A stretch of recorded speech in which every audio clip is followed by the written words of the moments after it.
The plasma rounds tore through the diplomatic shuttle's hull 3 seconds after Lieutenant Commander Jake Harrison said his wedding vows.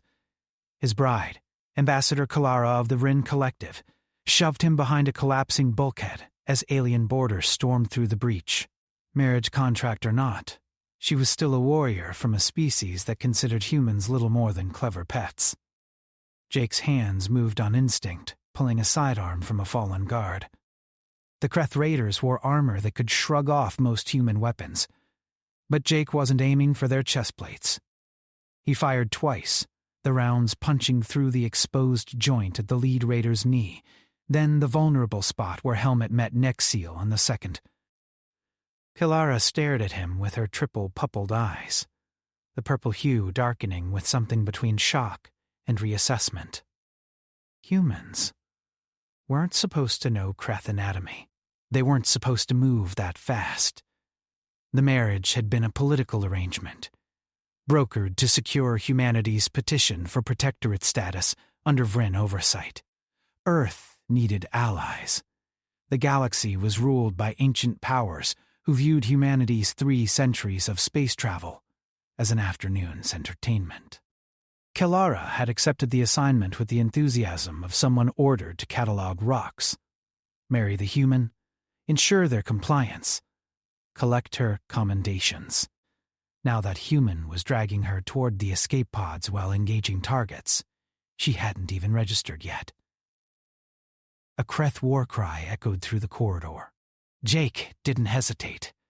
He grabbed the damaged power cell from the floor, overcharged it with 3 quick manipulations of its safety protocols, and threw it into the approaching squad. The explosion bought them 5 seconds. Kalara found her voice. "You're not registered as combat trained." "I'm not registered as a lot of things," Jake replied, keying open an escape pod. "Get in. These raiders are after me. If I separate, they follow me." He grabbed her wrist, and despite her superior Vrin strength, there was something in his grip that made her pause. "Trust me, or don't, but we're leaving together." That was the vow, remember? The pod launched as another explosion rocked the shuttle. Through the viewport, Kalara watched their diplomatic vessel break apart, scattering debris across the void. The Kreth cruiser that had ambushed them was already turning, its weapons hot. Jake was already at the pod's limited controls, fingers dancing across the interface. "They'll expect us to run for the nearest relay station. We're not doing that. There's nothing else in range except the asteroid field." Exactly. Kalara had studied human military doctrine as part of her assignment. It was considered quaint, almost adorable in its brutality. Humans fought like they were always outmatched because, historically, they had been. They used terrain, misdirection, and a concerning willingness to accept casualties that made most civilized species uncomfortable. The pod shuddered as Jake pushed it into the asteroid field, using manual controls to navigate where automated systems would have given up. Kreth sensors would struggle here. The radiation from the field's metallic composition created interference, but it also meant flying blind through spinning rocks the size of cities. "You're insane," Kalara said. "You're welcome." Jake's eyes never left the viewport, his hands steady on the controls despite the pod rattling hard enough to crack the interior panels. A massive asteroid loomed ahead, and instead of avoiding it, he accelerated toward a canyon carved into its surface. The pod scraped through, metal screaming, and emerged on the far side just as a Kreth fighter shot past their previous position. Jake killed their engines, letting momentum carry them deeper into the field's embrace. In the sudden quiet, with only emergency lighting casting shadows across Jake's focused face, Kalara realized her intelligence briefing on humans had been catastrophically incomplete. This wasn't a species that needed protection. This was a species that had been underestimated. "When we get out of this," she said slowly, "we're going to have a very different kind of conversation about our marriage contract." Jake finally looked at her, and she saw something in his eyes that made her understand why humans had survived their violent little planet long enough to reach the stars. "Looking forward to it, Ambassador, But first, we need to survive the next 6 hours. Those raiders weren't random pirates. Someone sent them specifically for you, which means someone wants to prevent our alliance. The Dominion, Kalara said, pieces clicking together. They've opposed human protectorate status from the beginning. Then, they just made a critical mistake. Jake pulled up the pod's emergency beacon controls, but instead of activating them, he began reprogramming the signal. They showed us they're scared. And they should be, because I'm not letting anyone threaten my wife, political arrangement or not. Kalara felt her respiratory system flutter, an involuntary Vryn response to unexpected emotional stimulus. She had been married for less than an hour, to a being she'd been taught to consider inferior. Yet here in this damaged escape pod, surrounded by enemies and chaos, she was beginning to suspect she'd just bound herself to something far more dangerous than she'd ever imagined. The asteroid field stretched endlessly around them, and somewhere in the dark, their enemies were hunting. But for the first time since accepting this assignment, Kalara felt something other than duty. She felt curious about what her human husband would do next. Jake's modified beacon pulsed once, sending a coded message into the void. Then went silent. Now we wait. And while we do, Ambassador, why don't you tell me everything you know about Dominion military protocols? I have a feeling we're going to need that information very soon. Outside, the stars wheeled in their ancient dance, indifferent to the small drama of two newlyweds who had just survived their first crisis together. But the galaxy was about to learn something important. Humanity didn't need protection. Humanity needed opportunity, and Jake Harrison was about to show them exactly what that meant. Kalara activated her own communication protocols, reaching out through encrypted Vryn channels. If they were going to survive, they needed allies. If they were going to do more than survive, they needed a plan. And as she looked at Jake, already 3 steps ahead in whatever strategy he was formulating, she realized the plan was already in motion. She just hadn't been briefed on it yet. The political marriage of convenience was over. Something far more complicated and far more dangerous had just begun. The Vryn rescue ship arrived 4 hours later, guided by Jake's modified beacon through a path that avoided every Dominion patrol in the sector. Captain Verix of the cruiser Shattered Dawn materialized in the pod's cramped interior, his scales shifting through colors that indicated both relief and confusion. Ambassador Kalara, we received your distress call. The human is unharmed? Verix's tone suggested Jake's well-being was a tertiary concern at best. Lieutenant Commander Harrison saved both our lives, Kalara said, her formal voice carrying weight, multiple times. Verix's scales rippled skepticism. He was old guard Vryn, from a generation that remembered when humans were still confined to their single star system. Fortune favors even the small sometimes. We should return you to the diplomatic station immediately. The human can be delivered to his people's embassy. No. Kalara's word hung in the recycled air. We remain together. The marriage contract is sealed, and more importantly, Captain, the Dominion just committed an act of war against a Vryn diplomatic mission. That changes everything. Jake had been quiet during the exchange, but his eyes tracked every movement, every color shift in Verix's scales. He was reading the room in a way most humans couldn't, understanding alien body language that wasn't supposed to translate across species barriers. Ambassador, with respect, the Dominion will claim the Kreth Raiders were independent actors, Verix said. We have no proof of official involvement. Actually, we do. Jake pulled a small data chip from his jacket. I grabbed this from one of the Raiders' equipment before we evacuated. Thought it might be useful. The temperature in the pod seemed to drop. Verix's scales went completely still, a Vryn indicator of shock. You engaged the borders in close combat?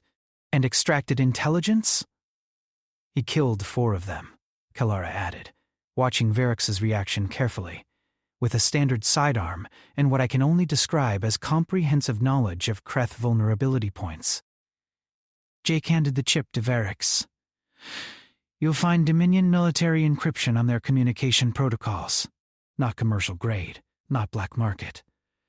Active duty encryption, updated within the last standard month. Someone in the Dominion Military Command authorized that raid. Varix took the chip with digits that trembled slightly. If this is verified, if you can prove this, the consequences ripple across the entire sector. The Dominion sits on the High Council. An accusation of this magnitude requires absolute certainty. Then verify it, Jake said. But while you do, Captain, I need you to understand something. This wasn't just an attack on Ambassador Kalara. This was an attack on humanity's petition for alliance. They tried to kill us before we could even begin building trust. That tells me the Dominion is terrified of what Earth brings to the galactic community. And what does Earth bring, human, besides ambition and aggressive expansion? Varix's colors shifted to challenge mode, reds and oranges bleeding through his scales. Jake's smile was cold. We bring experience surviving in a galaxy that wants us dead. That's a specialty most Protectorate species never had to develop. The Shattered Dawn's medical bay was a cathedral of advanced technology, all soft lights and humming scanners that could repair injuries most human doctors would declare hopeless. Kalara sat for examination while Jake was escorted to separate quarters. The separation lasted exactly 40 minutes before she overrode the security protocols and went to find him. She found Jake in the ship's tactical center, somehow having gained access despite being an uncleared foreign national. He stood before a holographic display of the sector, moving fleet positions and supply lines with casual familiarity. "How did you get in here?" Kalara demanded. Though her hearts weren't fully committed to the outrage, she was too fascinated by what she was seeing. "I asked nicely," Jake said, not looking away from the display. "Your tactical officer is named Danny Chen." "Nice guy." We talked about the similarities between Vryn and human military chess variants. He got distracted explaining your three-dimensional movement strategies, and I might have borrowed his access credentials. That's espionage. That's networking. Jake finally turned to face her. "Kalara, look at this. Really look at it. The Dominion has been positioning their fleets for months, long before our marriage was even proposed. They're not reacting to human expansion. They've been planning something bigger." She moved closer to the display, her tactical training kicking in despite herself. Jake was right. The Dominion fleet movements suggested preparation for a major operation, not defensive positioning against humanity's handful of colony worlds. "They're preparing to challenge the Vryn Collective's dominance in the outer spiral," Kalara said, the pieces falling into place. "But they need to isolate us first, cut off potential allies. If humanity had gained protectorate status, we would have been obligated to provide military support to Earth. That's dozens of potential forward bases and systems the Dominion wants to control. So they tried to eliminate the alliance before it could form," Jake continued. "Kill you, blame it on random raiders. Leave humanity without a patron. We get pushed back into irrelevance, and the Dominion, it's a clear path to expansion." Kalara felt her combat instincts awakening. The same instincts that had made her a decorated warrior before politics had claimed her. "We need to present this to the collective command. If we can prove the Dominion's aggression, we turn their strategy against them. Instead of humanity being seen as a desperate species begging for protection, you become valuable military allies against a proven threat." "There's a problem with that plan," Jake said quietly. "The collective command doesn't trust humans. Half of them think we're too violent, too unpredictable. If we walk in there claiming the Dominion tried to assassinate you, they'll investigate for months, maybe years. Meanwhile, the Dominion completes whatever they're planning. Then, what do you suggest? Jake's expression went cold and calculating in a way that made Kalara understand why Earth's military history was so brutally effective. We don't wait for permission. We gather proof they can't ignore. We hit Dominion assets, gather intelligence, and create a situation where the collective command has to acknowledge what's happening because it's too big to hide. That's insane. We're two people against one of the galaxy's major powers. Are we? Jake gestured to the display, highlighting specific fleet positions. Because I'm seeing a lot of Wren officers who served under you, ships that responded to your distress call maybe a little too quickly, like they were already positioned to help. And I'm guessing that's not coincidence. Kalara's silence was confirmation enough. She'd been building a network within the Wren military for years, officers who believed the collective had grown too complacent, too willing to accept the status quo. She'd never imagined using that network for anything beyond policy influence. "You've been preparing for something," Jake said. "Maybe not this exactly, but something. A faction within the Wren military that wants change. I'm not the only one who thinks the galaxy's power structure needs shaking up." Before Kalara could respond, alarms blared throughout the ship. Captain Varrix's voice cut through the chaos. "All hands to battle stations. Dominion warships have just dropped out of hyperspace. They're demanding we surrender the human and the ambassador for questioning regarding the attack on the diplomatic shuttle." Jake and Kalara looked at each other, and in that moment, a decision crystallized. They could surrender, play by the rules, and watch their opportunity slip away while bureaucrats argued. Or they could do what humans did best when cornered. They could fight. "Captain Varrix." Kalara activated the communication system, her voice carrying the authority of her family's 3,000 years of military service. "The human stays with me. If the Dominion wants us, they'll have to take us by force, and I don't think they're prepared for what that means." Jake was already pulling up tactical data, his fingers dancing across controls with the ease of someone who'd been born in a war zone. "Captain, I'm sending you targeting solutions for their lead destroyer.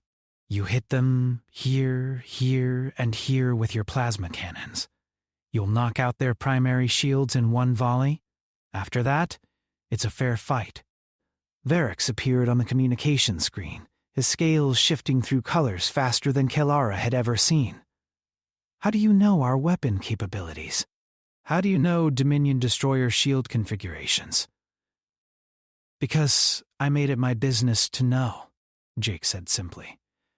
"The moment Earth decided to ask for protectorate status, I started studying everyone in the galaxy who might have opinions about it. Knowledge is survival, Captain. It's the first lesson every human learns. The Dominion warships were closing fast, their weapons charging. 3 destroyers against a single Vryn cruiser. Normally, the fight would be even. Vryn military technology was superior, but Dominion ships specialized in pack tactics, normally. "Ambassador, I cannot take tactical advice from an uncleared human," Varrix said, but there was uncertainty in his voice. The data Jake had provided was too accurate, too detailed, to ignore. "Then take it from me," Kalara said, "because I'm ordering you to follow his targeting solutions. Execute the pattern he's laid out, and trust me when I say we're about to show the Dominion why it was a mistake to attack us." The first plasma volley lit up the void with colors that didn't exist in nature. The Shattered Dawn's cannons fired in perfect sequence, exactly as Jake had calculated. The lead Dominion destroyer shields collapsed like wet paper, and before they could compensate, secondary strikes tore into their hull. "Impossible," Varrix breathed. "Their shields should have held for at least 3 volleys. They're running their generators at 92% capacity to power their hyperspace trackers," Jake explained, pulling up more data. "Standard Dominion doctrine when pursuing a target. They sacrifice defensive strength for the ability to follow you through multiple jumps. It's effective against most prey. It's suicide against someone who knows to exploit it." The remaining 2 Dominion destroyers broke formation, trying to flank the Vryn cruiser. But Jake was already 3 moves ahead, feeding targeting data to the weapons officers faster than they could process it. Every shot the Shattered Dawn fired hit critical systems. Every evasive maneuver anticipated Dominion tactics before they happened. In the tactical center, Vren officers who had spent decades mastering their craft watched a human barely out of his 20s conduct a naval battle like he'd written the manual on it. And in a way, he had. Humanity's military doctrine was built on studying opponents, finding weaknesses, and exploiting them with ruthless efficiency. Give a human commander complete information about an enemy, and they became terrifyingly effective. Second Destroyer's engines are compromised, a weapons officer reported, her voice carrying equal parts excitement and disbelief. Third Destroyer is requesting permission to withdraw. Denied, Hilara said coldly. Jake, can we disable them without destroying them? Easily. Target their communication arrays first.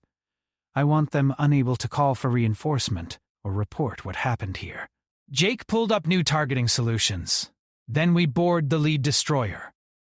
We need their command logs, everything that proves they were acting on Dominion military orders. Varrix's scales had shifted to deep purple, a color Kilara recognized as profound respect mixed with concern. You're proposing we capture a Dominion warship in neutral space.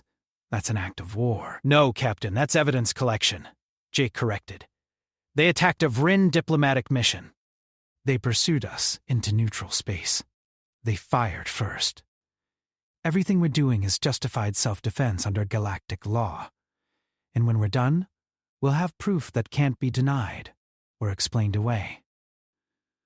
The battle ended in 18 minutes. 3 Dominion destroyers disabled, their crews alive but unable to maneuver or communicate. The Shattered Dawn sustained minimal damage, mostly from debris. In the aftermath, as boarding parties prepared to extract data from the captured vessels, Captain Varrix finally approached Jake directly. What are you? Varrix asked quietly. Your files say you're a logistics officer, a supply chain manager.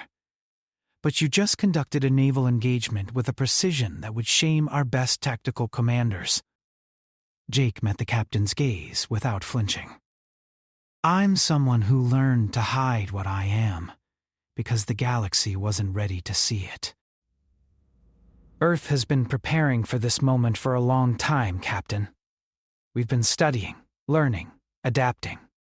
Every species that's ever contacted us, we've dissected their military capabilities. Every conflict report that's leaked into our networks, we've analyzed and learned from. We've been treated like children for 3 centuries, and we use that time to become something else. You're not seeking protectorate status at all, Varrix realized. You're establishing yourselves as equal players. We're establishing ourselves as necessary players, Jake corrected. There's a difference. The galaxy is entering a period of instability.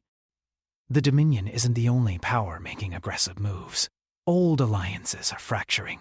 The collective needs allies who can fight, not dependents who need protection. We're offering to be the former. Hilara listened to this exchange with growing understanding. Her marriage to Jake hadn't been a random assignment. She'd been specifically chosen because her family commanded respect in military circles, because she had connections to the reformist faction. Someone in human intelligence had known exactly who to request as a partner, had known exactly how to position Earth for maximum strategic advantage. You played us, she said. But there was no anger in her voice, just impressed recognition of a sophisticated operation. We played everyone, Jake admitted, including the Dominion. They thought attacking us would eliminate the human problem. Instead, they just gave us the incident we needed to prove we're valuable. In the next few hours, news of this battle is going to spread. A single human tactical officer helping a Vrin cruiser defeat 3 Dominion destroyers. That's the story that matters. That's what changes the conversation. Varrix's communication panel lit up. Messages were already flooding in from across the sector. Other Vrin ships, allied species, even neutral parties who traded in information. The battle had been observed, recorded by automated monitoring stations.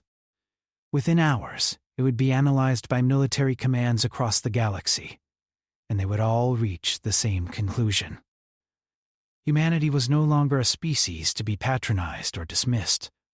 Humanity was dangerous, and in a galaxy entering an age of conflict, dangerous meant valuable. "The collective command is demanding a full report," Varric said, reading through the flood of communications. "Admiral Kron himself wants to speak with you, Ambassador, and with Lieutenant Commander Harrison." "Tell the Admiral we're available immediately," Kalara said. "And Captain, one more thing. Jake's clearance level is now equivalent to mine. He has full access to all ship systems and intelligence data. If anyone questions that, refer them to me directly." Varric hesitated for only a moment before nodding. The battle had changed everything. The human had proven himself in the only way that mattered to military minds, with results. As the crew worked to secure the captured Dominion vessels, Jake stood at the viewport, watching debris drift past. Kalara joined him, their reflections merging in the transparent surface. "This was always the plan," she said quietly. "Earth's government, your intelligence services, they orchestrated this entire situation. The marriage request, the diplomatic mission, even the timing that made us vulnerable to attack. You knew the Dominion would try something." "We suspected," Jake said. "We've been monitoring their communications, their fleet movements. When we proposed the alliance with the Friend Collective, we knew it would force them to act. We just needed them to do it in a way that would benefit us. You used me as bait. We used both of us as bait. The difference is, I volunteered. You were assigned." Jake turned to face her fully. "For what it's worth, I'm sorry about that. You deserve to know what you were walking into." Kalara considered this, weighing her anger against the reality of their situation. She'd been manipulated, true, but she'd also been given an opportunity to be part of something significant. The Vrin Collective had grown stagnant, content with their position in the galactic hierarchy. Maybe humanity's aggressive ambition was exactly what the galaxy needed. "The marriage contract," she said. "Was that real, or just another layer of the operation?" Jake's expression softened slightly. "The contract is real. The vows were real. Everything else might have been strategy, but that part I meant. You're stuck with me now, Ambassador, for better or worse. Humans have a saying about that, don't they? Something about for better or worse, in sickness and in health. Until death do us part," Jake completed. "Though, given what we just survived, I think death is going to have to work a lot harder than it has been." Kalara felt her respiratory system flutter again, that involuntary response to emotional stimulus she'd been trained to suppress in diplomatic situations. But this wasn't a diplomatic situation anymore. This was something else entirely. Something unprecedented. A human and a Vrin, bound by a political marriage that had become something more through shared combat. It was the kind of story that would be told across the galaxy, the kind of story that could change how species viewed each other.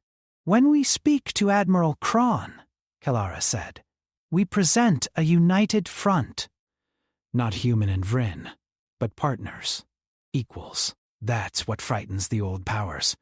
Not humanity's weapons or tactics, but the possibility that the rigid hierarchies they've built might be obsolete." "Agreed. And, Ambassador, one more thing." Jake pulled out a small device, no bigger than a fingernail. "Before we left Earth, I was given this. It's a quantum communicator, linked directly to our deep space fleet. If I activate it, every human warship within 3 sectors will receive coordinates and tactical data. It's a contingency, in case things went really wrong. Why are you telling me this now? Because I want you to know I'm not activating it. We don't need rescue. We don't need Earth's fleet charging in to save us. We handled this ourselves, together. That's the message I want to send. Not that humanity is strong, but that humanity and the Vryn Collective are stronger together. Kalara reached out, placing her hand over Jake's, the device pressed between their palms. It was a gesture of trust, of partnership, of something that transcended political calculations. Together, she agreed. But Jake, when this is over, when we've dealt with the Dominion and convinced the collective command, you and I are going to have a very long conversation about what this marriage actually means. Because I'm starting to think it means something neither of us planned for. Jake's smile was genuine this time, not the cold, tactical expression from earlier. Looking forward to it. But first, we have an admiral to convince, and a galaxy to reshape. Small tasks, really. The Shattered Dawn turned toward Vryn Command Station Alpha, carrying its crew, its prisoners, and 2 newlyweds who had just changed the balance of power in their corner of the galaxy. Behind them, the asteroid field where they'd hidden sparkled with ice and minerals, indifferent to the drama it had witnessed. But the galaxy was paying attention now, and humanity, through Jake Harrison's actions, had just announced they were no longer playing by anyone else's rules. They were writing their own. Admiral Crone appeared on the command deck's primary screen in full ceremonial armor, his scales bearing the platinum inlay that marked 5 centuries of distinguished service. His eyes, all 6 of them, focused on Jake and Kalara with an intensity that had made countless subordinates uncomfortable over the decades. Ambassador Kalara, Lieutenant Commander Harrison. The Admiral's voice carried the weight of authority, but there was curiosity there too. I have reviewed the tactical logs from your engagement. They make for fascinating reading. 3 Dominion destroyers disabled with minimal damage to Captain Varrix's vessel. Precision targeting that suggests intimate knowledge of Dominion military systems. Care to explain how a human logistics officer possesses such information? Jake stepped forward, his posture respectful but not subservient. Admiral, with respect, I think you already know the answer to that question. You didn't rise to command the Vryn Collective's military by missing obvious intelligence operations. Kron's scales rippled with what might have been amusement. Bold, for someone whose entire species is petitioning for our protection. We're not petitioning for protection anymore, Admiral. We're offering alliance. There's a difference. Jake gestured to the tactical displays showing the captured Dominion vessels. We've extracted their command logs. Full communication records with Dominion High Command. Orders to eliminate Ambassador Kalara and make it look like random piracy. Orders specifically designed to prevent the Human-Vryn alliance from forming. That's not paranoia or speculation. That's documented fact. Which presents me with a significant problem, Kron said, his tone cooling. The Dominion sits on the High Council. Accusing them of attempted assassination requires absolute proof and considerable political will. What you've provided may be authentic, but it forces me to choose between maintaining galactic stability and pursuing justice. That's not a choice military commanders prefer. Kalara spoke up, her voice carrying the authority of her family lineage. Admiral, the Dominion is already destabilizing the galaxy. Their fleet movements suggest preparation for major offensive operations. They're not reacting to human expansion. They've been planning something for months, possibly years. The attack on us was just one piece of a larger strategy. You're asking me to believe the Dominion is preparing for war. I'm asking you to look at the evidence without political considerations, Kalara countered. You taught me that, Admiral, when I served under you on the frontier campaigns. Remember what you said? Politics is how we talk about war. But war is what happens when politics fails. The Dominion's politics just failed spectacularly. Krone's scales shifted through colors, processing this. Even if I accept your analysis, the Collective Council will demand caution. They'll want diplomatic resolutions, negotiations, endless committees studying the situation. By the time they make a decision, The Dominion could have completed whatever they're planning. Which is why we're not waiting for the Council, Jake said bluntly.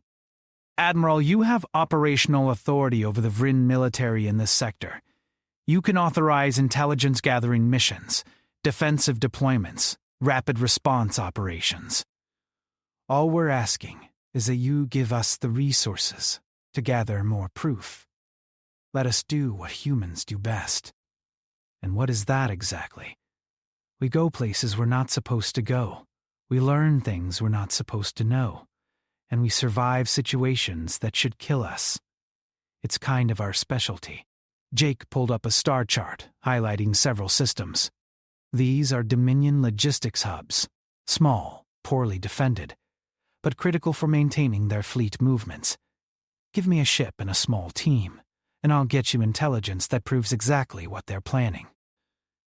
You're proposing I authorize covert operations against a High Council member based on the word of a human I met less than a day ago.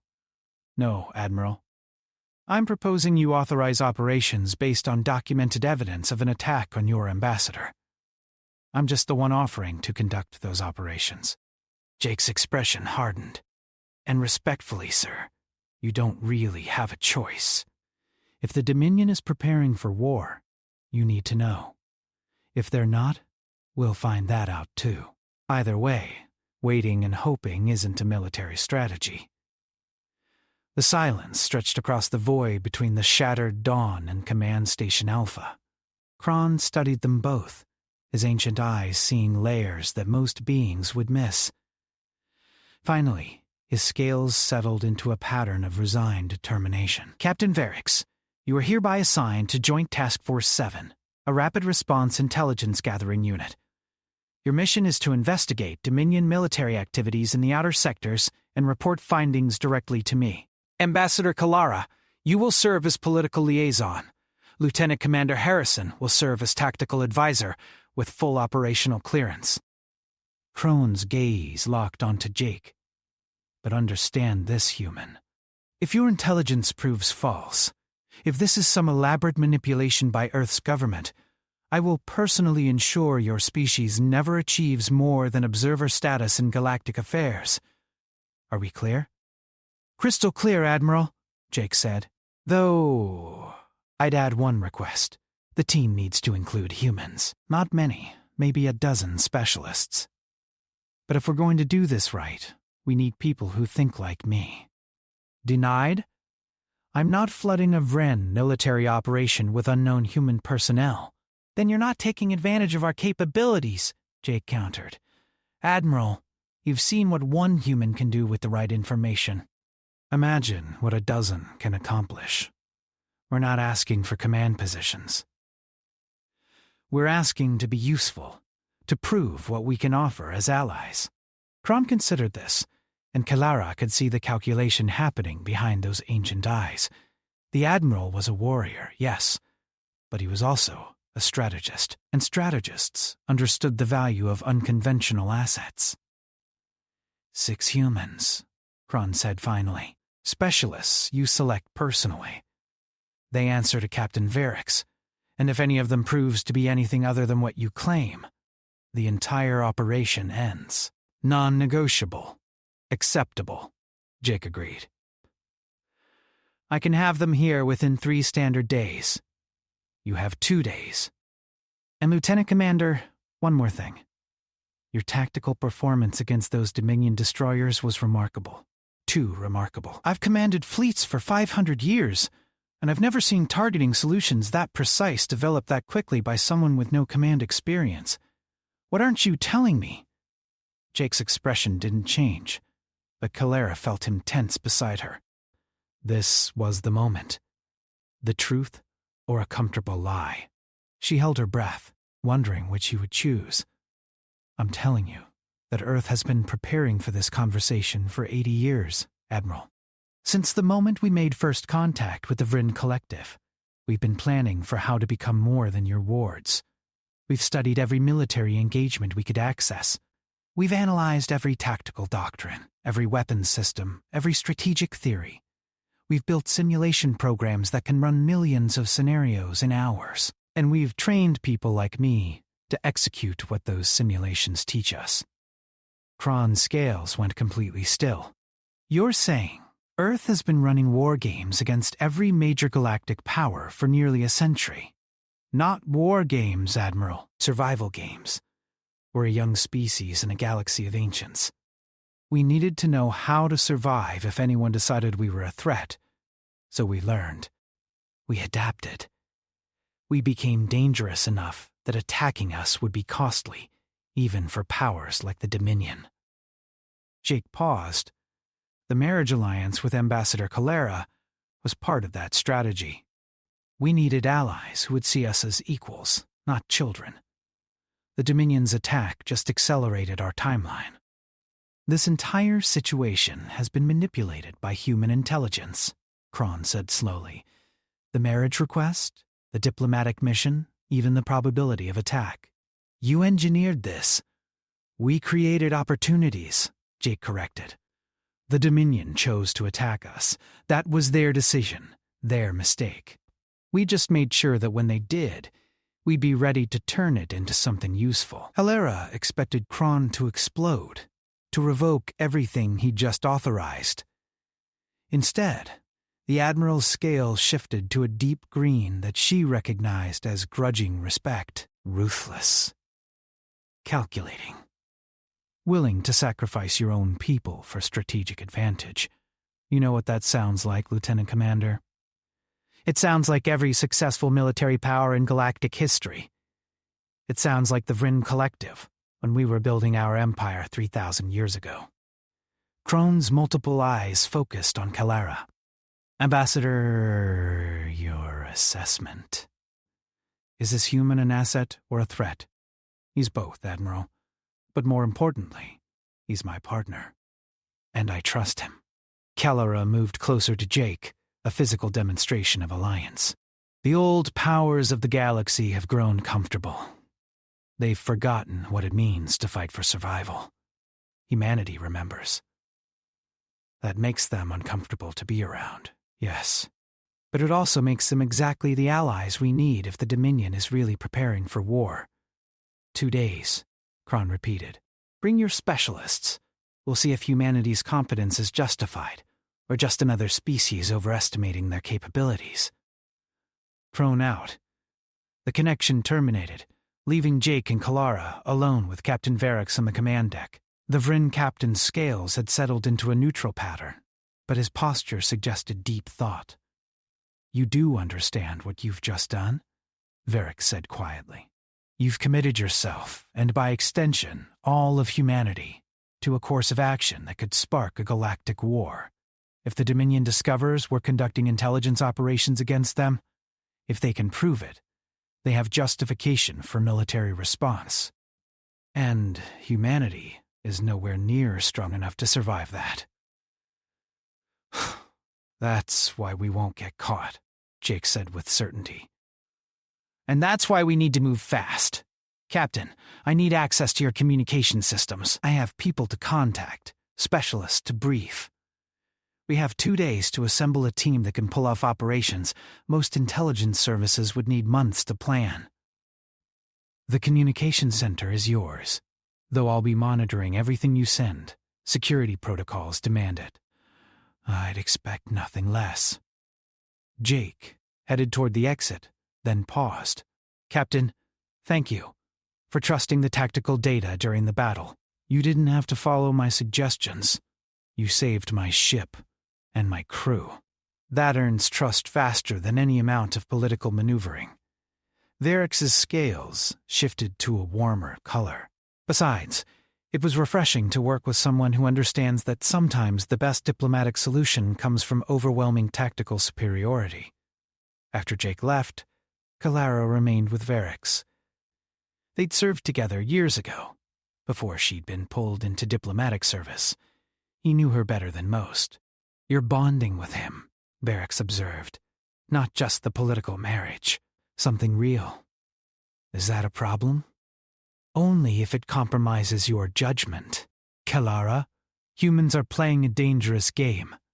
They're betting they can maneuver themselves into relevance before anyone realizes how thoroughly they've been manipulating events. It's brilliant strategy, but it's also incredibly risky. If they fail, everyone associated with them fails too. And if they succeed? Varix was quiet for a moment. Then the galaxy changes in ways we can't predict. Power structures that have existed for millennia could fracture. New alliances could form. It would be chaos. Good, Kalara said firmly. The galaxy has been stable for too long. Stability becomes stagnation. Maybe humanity's chaos is exactly what we need. You sound like the reformist faction, the ones who think the collective has grown too conservative. I am the reformist faction, Varix, or at least part of it. Admiral Kron knows this. It's why he chose me for the human marriage assignment. He wanted someone who wouldn't just enforce the status quo. Kellara activated her own communication panel, reaching out to contacts she'd cultivated over years. Jake isn't the only one who's been planning for this moment. I've been building networks, identifying officers who believe change is necessary. The difference is, I was thinking in terms of decades. He's thinking in terms of days. That's the human way, I suppose. Rush in where others feared to tread. Or maybe that's the survival instinct of a species that's been underestimated their entire existence. Kalara pulled up fleet positions, supply routes, intelligence reports. We have 2 days to prepare for operations that could reshape the sector. I suggest we stop questioning and start executing. Varix's scales rippled with determination. Agreed, I'll brief the crew. But Kalara, promise me something.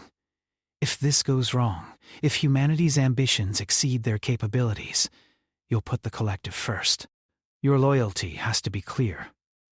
My loyalty is to the truth, Captain. And the truth is that Jake was right. The Dominion is preparing for something. I can feel it the same way you can feel a coming storm.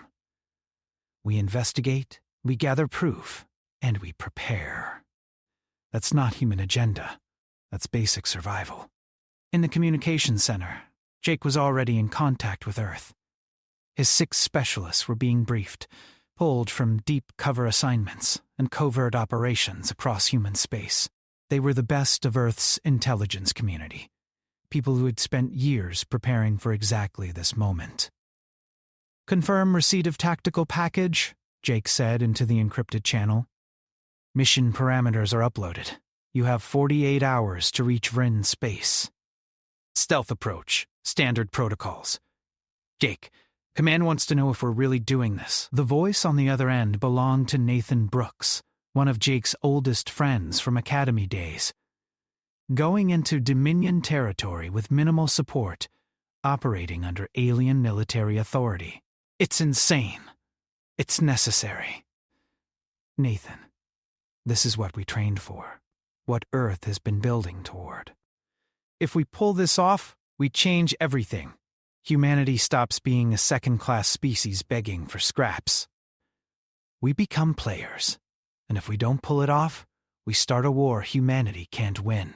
Then we better not fail. Jake pulled up more data, spreading it across multiple screens. The Dominion thinks they know us. They think we're aggressive but stupid, dangerous but manageable. They don't know we've been studying them for a century. They don't know we've mapped their entire military infrastructure. That ignorance is our advantage. For now. Once we start operations, that advantage vanishes. Which is why we hit hard and fast. 6 simultaneous operations across Dominion space. By the time they realize what's happening, we'll have the intelligence we need and be gone. You're talking about a level of coordination that even Earth's military would struggle with. And we're supposed to do it while integrated into Vryn command structure? We're supposed to do it because no one else can, Jake said firmly. Nathan, I know what I'm asking. I know the risks, but I also know that in 48 hours we either prove humanity deserves a place at the galactic table, or we confirm everyone's worst opinions about us. I choose to prove them wrong. There was a long pause on the other end. Then Nathan's voice came back, harder and more focused. All right, we're in. But Jake, you better be right about this. You better be right about all of it. I am. See you in 2 days. Harrison. Out. The connection terminated, and Jake sat in the darkened communication center, surrounded by data streams and tactical displays. In 2 days, everything changed. Either humanity ascended to a new level of galactic relevance, or they crashed and burned spectacularly. He thought about Kalara, about the unexpected connection growing between them. The marriage had been political strategy, yes, but somewhere between surviving assassination attempts and conducting naval battles together, it had become something more, something real. The door opened, and, as if summoned by his thoughts, Kalara entered. She moved with the fluid grace of a trained warrior, her presence filling the space. "Your team is coming," she said. It wasn't a question. 6 specialists. The best Earth has to offer. They'll integrate into whatever operation Captain Varick's plans. And if they can't, if cultural differences or communication problems compromise the mission, they will. They have to. Jake turned to face her fully. "Kalara, I need you to understand something. This isn't just about proving human capability. It's about building trust between our species. If this works, if we can operate together successfully, it creates a foundation for real alliance, not protectorate and patron, but partners. I know. That's why I've been reaching out to my contacts, the reformist faction within the Bryn military. They're ready to support us, but they need to see results. Words and promises won't convince them. Only action matters." "Then we give them action." Jake pulled up one of the target systems, a Dominion logistics hub that his analysis suggested was critical. "This facility is our primary objective. It's lightly defended but heavily trafficked. Every ship passing through there has to upload navigation logs and cargo manifests. If we can access their central computer system, we get complete records of Dominion fleet movements for the past 3 standard months. That's the proof we need." Kalara studied the data, her tactical mind engaging. The facility is in deep Dominion space. Getting there undetected will be difficult. Getting out will be nearly impossible. That's why we don't go in conventionally. We use a captured Dominion vessel, upload false credentials, and dock like we belong there. My team handles the data extraction, while your people provide security. In and out in under 2 hours. You make it sound simple. It's not. It's incredibly dangerous and has about a dozen points of failure, but it's also the fastest way to get what we need. And speed is our ally right now. The longer we take, the more time the Dominion has to realize what we're doing. Kalara was quiet, considering the plan. Then, she made a decision that would echo across the coming operations. "I'm going with you. Not as political oversight, but as part of the team. I'm still a warrior, Jake. I haven't forgotten how to fight." "I was hoping you'd say that." Jake's smile was genuine. "Because honestly, I'd rather have you watching my back than anyone else in the galaxy right now. Even your human specialists? Especially them. They're professionals, but you're my partner. There's a difference." The words hung between them, carrying weight beyond their tactical meaning. Partner. Ally. Something more than either of those words could fully capture. "When this is over," Kalara said slowly, "when we've dealt with the Dominion and convinced the galaxy that our alliance matters, you and I need to figure out what we actually are to each other. Because I don't think either of us expected this marriage to become something real." "No, we didn't," Jake agreed. "But maybe that's okay. Maybe the best partnerships are the ones that surprise us." Outside, the stars continued their eternal dance, indifferent to the plans being made aboard the shattered dawn. But Jake and Kalara, human and Rin, bound by duty and growing into something more, were about to set events in motion that would reshape their corner of the galaxy. The countdown had begun. 2 days until the specialists arrived. 2 days until operations commenced. 2 days until humanity proved they belonged among the stars or confirmed every fear the galaxy had about their kind. Jake Harrison, logistics officer turned tactical commander, looked at his alien wife and saw not just an ambassador or a political arrangement, but someone who understood what was at stake, someone who would fight beside him when the moment came. 2 days, he said quietly. Then we change everything. Kalera's respiratory system fluttered, that involuntary response to emotional stimulus that she'd long ago learned to suppress, but she didn't suppress it now. Let Jake see what he made her feel. Let him understand that this partnership, this unexpected connection, was worth fighting for. 2 days, she agreed. And then we show the galaxy what humans and Vryn can accomplish together. The communication center fell silent, except for the hum of computers processing endless streams of data. 2 beings from different worlds, different cultures, different species, united by circumstances that had started as political calculation and evolved into something far more significant. The Dominion had tried to eliminate their alliance before it could form. Instead, they'd forged it into something stronger than either Jake or Kalara had imagined possible. And in the coming days, that alliance would be tested in ways neither could fully predict. But for now, in this moment of preparation before the storm, they stood together. Partners. Allies. Something more, ready to prove that humanity's place in the galaxy wasn't a gift to be granted by ancient powers, but a reality to be claimed through courage, skill, and the willingness to stand beside those who believed in them. The countdown continued. Time was running out. But Jake and Kalara were ready.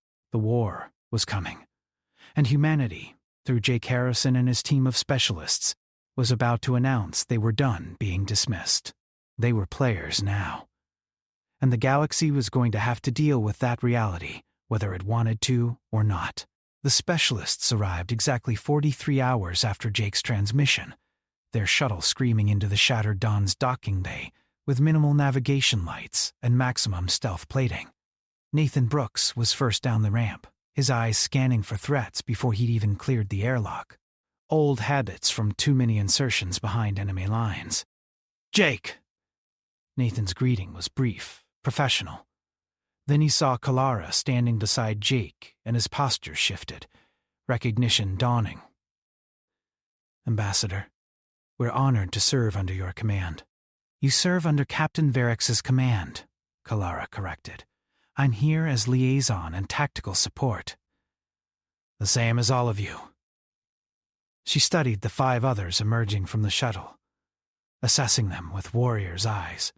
2 women, 3 men, all moving with the controlled precision of people who'd lived in danger so long it had become their natural environment. "Let me introduce the team," Jake said. "Nathan Brooks, Communications and Electronic Warfare. Lisa Chang, Infiltration and Social Engineering. Marcus Powell, Combat Specialist and Close Quarters Expert. Diana Reeves, Pilot and Vehicle Operations. Ryan Mitchell, Explosives and System Sabotage.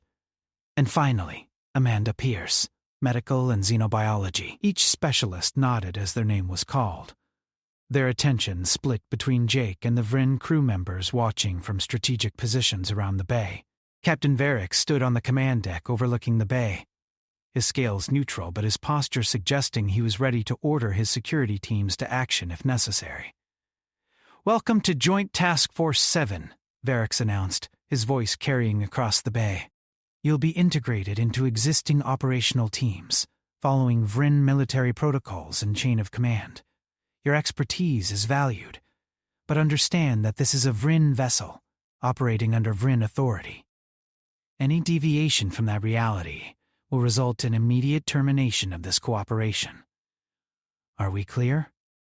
"Crystal clear, Captain," Nathan replied for the group. "We're here to support your operations, not dictate them. Earth's government has authorized us to operate under your command structure for the duration of this mission. It was a lie, of course.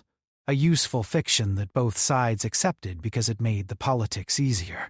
In reality, Jake's team would operate with considerable autonomy, conducting operations that Varix could plausibly deny if things went wrong.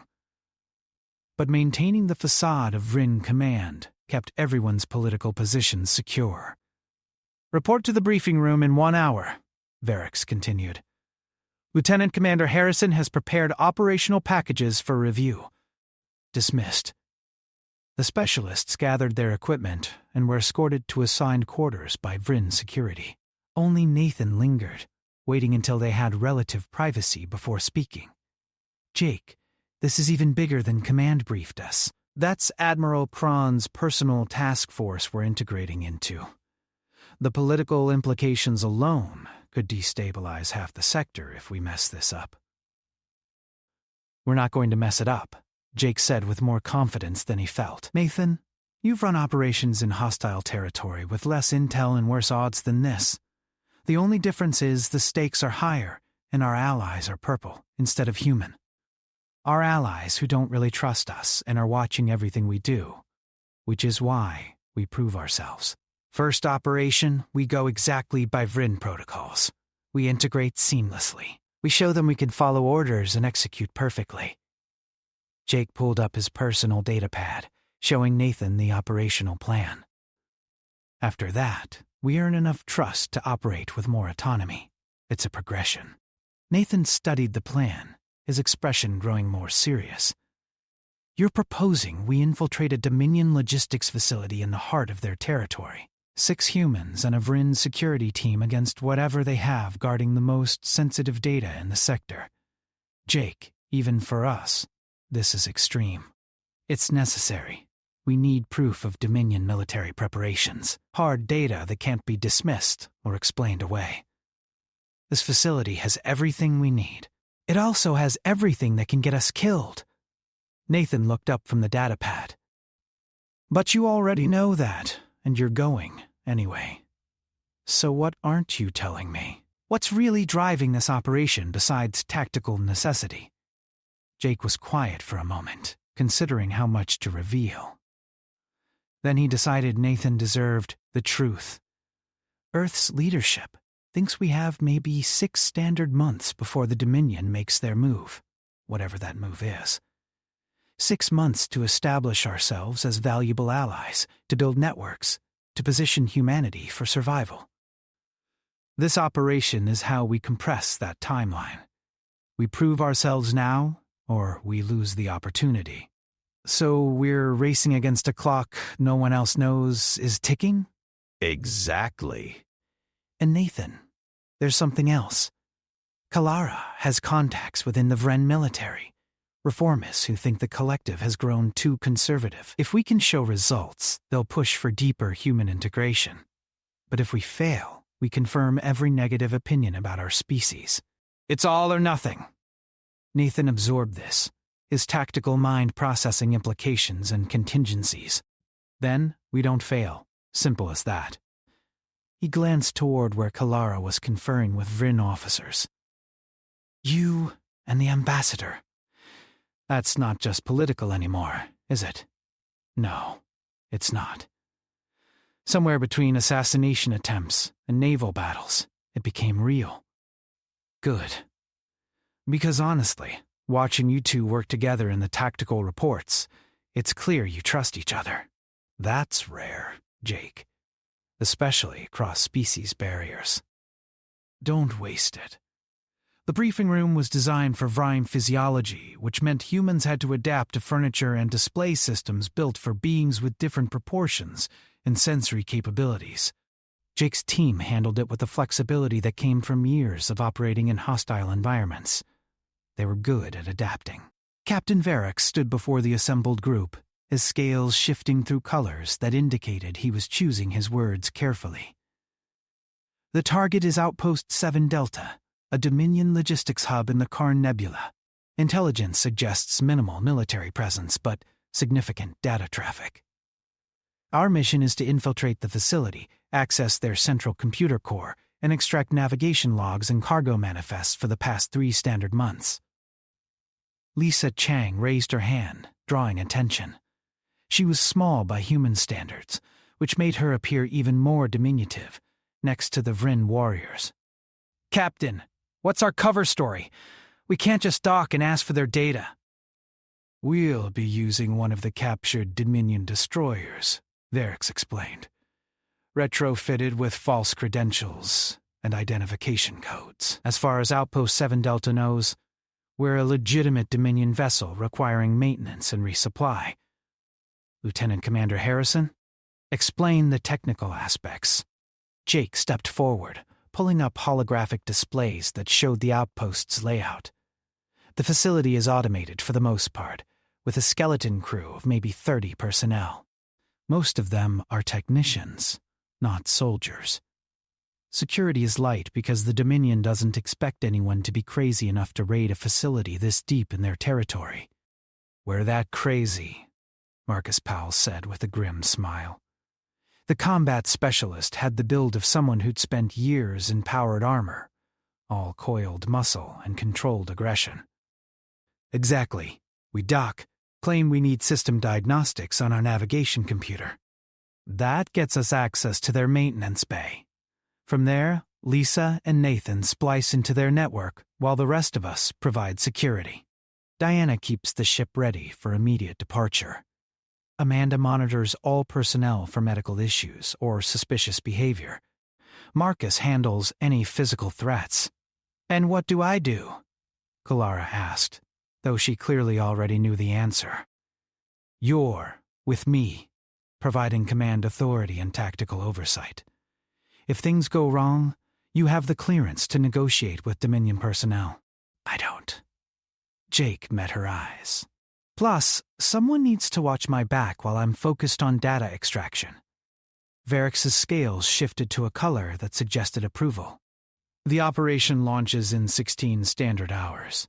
That gives everyone time to rest, review protocols, and prepare equipment. Lieutenant Commander Harrison and Ambassador Kellera will be overall mission commanders, but I expect regular status updates. Any questions?" Ryan Mitchell, the explosive specialist, spoke up. "Sir, what's our rules of engagement if we encounter Dominion military personnel? Are we authorized for lethal force?"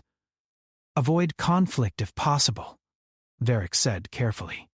"But if discovery is imminent, you have authorization to use necessary force to protect the mission and extract safely. We're gathering intelligence, not starting a war. Keep that priority in mind." The briefing continued for another hour, covering contingencies, communication protocols, and extraction scenarios. By the end, everyone understood their role and the stakes involved. They were about to conduct an operation that could either validate humanity's place in galactic affairs or confirm the Dominion's worst fears about human aggression. After dismissal, Jake found himself alone with Kalara in an observation lounge overlooking the Shattered Dawn's main hangar. The captured Dominion destroyer was being prepped for their mission, technicians swarming over its hull like insects. "Your team is good," Kellera said. "I can see why Earth chose them. They move like people who've lived through impossible situations before." They have. Every one of them has experience operating deep behind enemy lines. Nathan ran electronic warfare operations against the Kreth for 2 years. Lisa infiltrated a pirate stronghold and extracted intelligence while posing as a traitor. Marcus fought in the border wars, close-quarters combat, and abandoned stations. They're survivors. Like you, like both of us.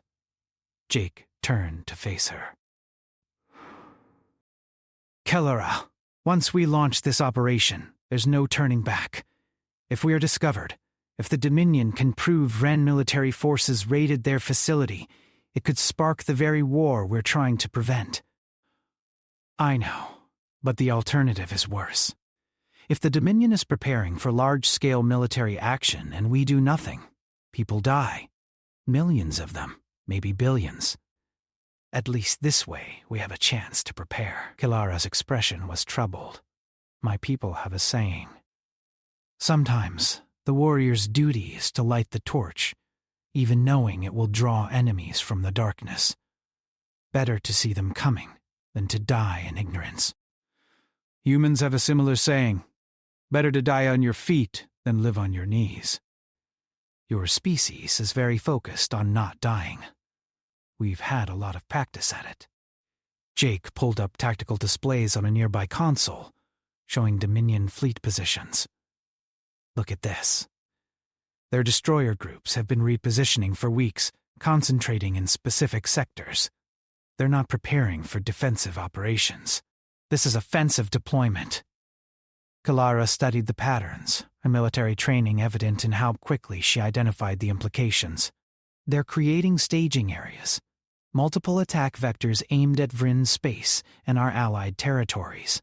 If they launch simultaneous strikes across these positions, they could fracture our defensive perimeter before we can respond effectively, which means we have less time than we thought.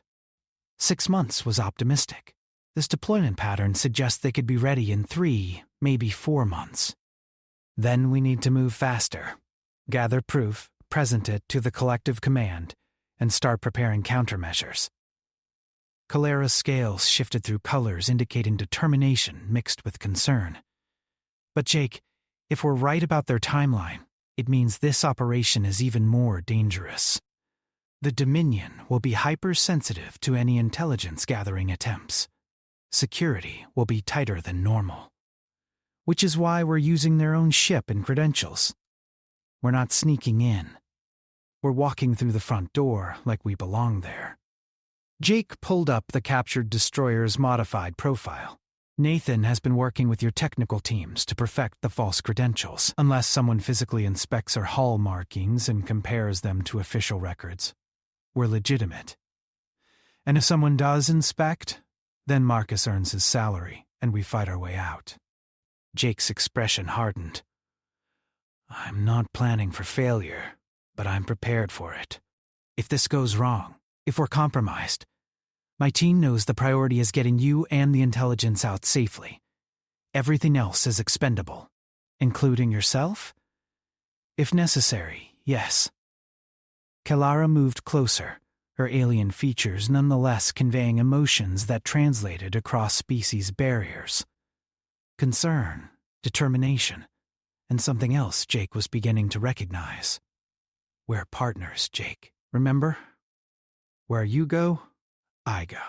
If you're planning to sacrifice yourself for the mission, I need to know now so I can argue you out of it. It won't come to that. Promise me. I promise I'll do everything in my power to ensure we all come back safely. That's the best I can offer. Jake reached out, taking her hand in a gesture that still felt strange but was becoming more natural.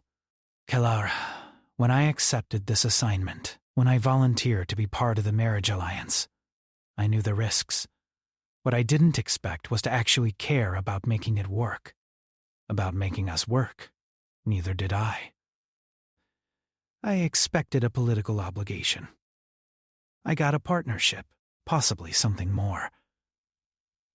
Kalara's respiratory system fluttered. After this operation, assuming we survive, we need to address what we're becoming to each other. But first, we have a mission to execute. Agreed. 16 hours until launch. We should rest, review the operational plan one more time, and prepare mentally. Jake pulled up the chronometer. 1100 ship time. We board the destroyer and begin our approach to Outpost 7 Delta. By 1300, we'll be docked and starting infiltration. By 1500, we should have the intelligence and be departing. And if the timeline slips, then we adapt. That's what humans do best. We improvise, we survive, and we accomplish the mission despite everything going wrong. Jake managed a tired smile. It's worked for us so far. Let's hope your species' luck holds. Kalara squeezed his hand, a gesture of solidarity that transcended their different anatomies. Rest well, Jake. Tomorrow we show the Dominion why it was a mistake to underestimate us. They separated to their respective quarters, each carrying the weight of what they were about to attempt. In 16 hours, They would infiltrate a Dominion military facility in the heart of enemy territory. They would steal intelligence that could reshape galactic politics, and they would either emerge as heroes or die as failures. But as Jake lay in his bunk, reviewing operational details one final time, he couldn't shake the feeling that this was just the beginning.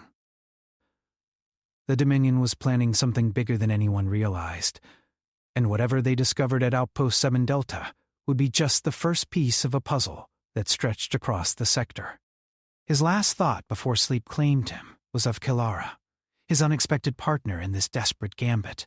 They'd been married for barely 2 days, yet in that short time, they'd survived assassination attempts, commanded naval battles, and forged an alliance that could change humanity's fate. Tomorrow would test them again, and Jake intended to make sure they both survived to see what came next. The mission clock was counting down. In 16 hours, everything would change. Again, the captured Dominion destroyer slipped through the Karn Nebula like a predator returning to familiar hunting grounds, its false credentials broadcasting steadily.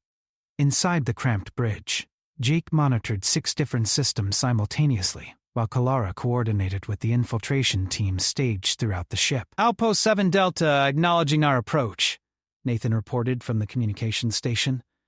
"They're buying the cover story. We're cleared for docking in 11 minutes. Status on all teams?" Jake asked, his eyes never leaving the tactical display. "Teams 1 and 2 are ready for insertion," Kilara replied. "Marcus has combat team positioned for rapid deployment if needed. Amanda confirms medical systems are prepped for casualties. Diana has the ship ready for emergency departure on 30 seconds' notice." "Good. Once we dock, we have 90 minutes before their automated systems flag our credentials as suspicious. That's how long it takes for the security algorithms to cross-reference our ID codes with central command records. We're in and out in 80 minutes, leaving a 10-minute buffer." Lisa Chang appeared on an internal channel, her face tense but focused. "Jake, I've been reviewing the facility schematics. Their computer core has physical isolation protocols. I can't hack it remotely. Someone has to access the terminals directly." "That's me," Jake said. "You get us through the security systems. I'll handle the data extraction. You're the mission commander. You shouldn't be doing the high-risk infiltration work. I'm the only one who knows exactly what data we need and how to extract it without triggering their intrusion countermeasures. It has to be me." Jake pulled up the facility layout. "Besides, Kilara will be providing security. I trust her more than anyone else on this ship."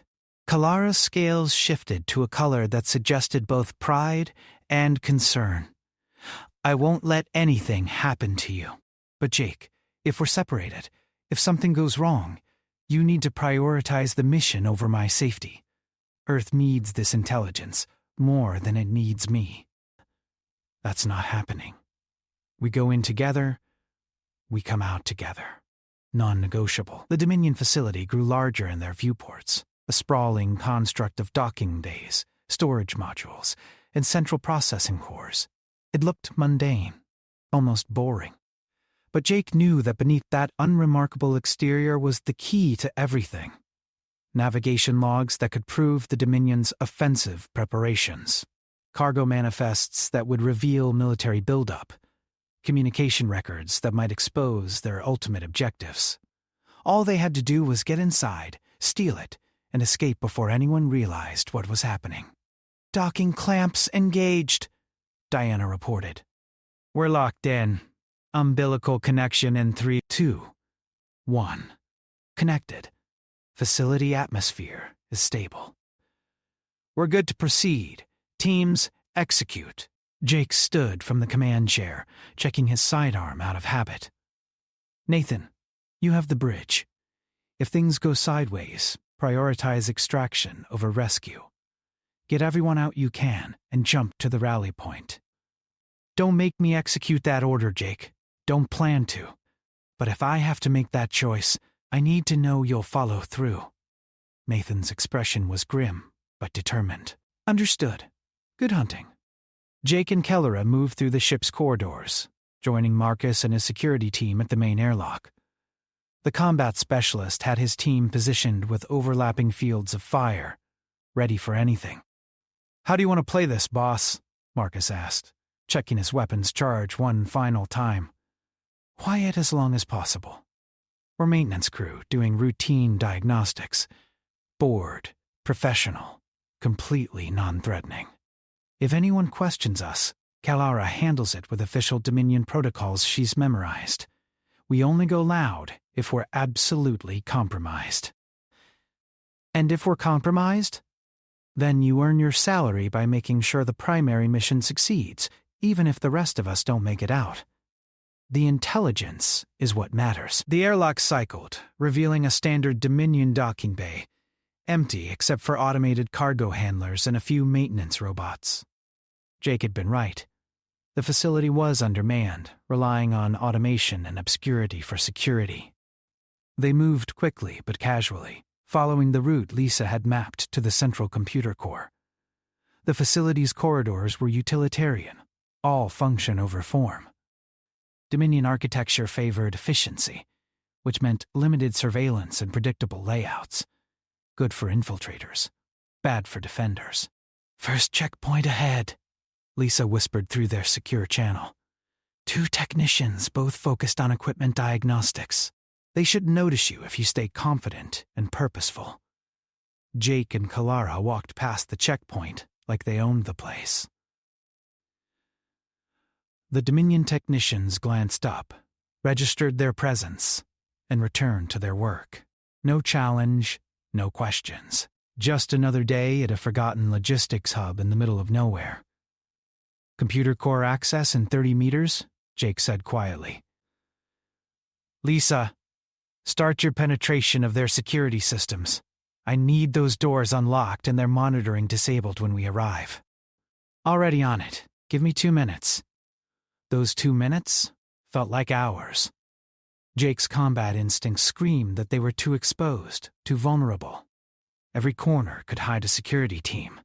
Every automated system could suddenly flag them as intruders. But they kept moving, trusting in the plan and their preparation. The computer core door slid open at their approach, Lisa's electronic manipulation making it seem like they had legitimate access. Inside, the room was dimmed, filled with the hum of processing systems and the soft glow of data streams. Paradise for someone who knew what they were looking for. "Marcus, hold this position," Kalara ordered. "No one enters without authorization, non-lethal if possible, but prevent discovery at all costs." "You got it, Ambassador." Marcus positioned his team with professional efficiency, turning the corridor into a defensible position in seconds. Jake moved to the primary terminal, his fingers dancing across the interface. Dominion systems were sophisticated but predictable. They relied on layered security protocols that assumed attackers would try to brute force their way through. They didn't expect someone to have memorized their entire security architecture from stolen documentation. "I'm in," Jake said after 40 seconds. "Lisa, I'm uploading bridge protocols now. Start pulling navigation logs." "Confirmed. I'm seeing massive data traffic." "Jake, there's way more here than we expected. This facility isn't just a logistics hub. It's a communication nexus for the entire sector." "How much data are we talking?" "Petabytes. Every fleet movement, every supply requisition, every communication between Dominion Command and their field units.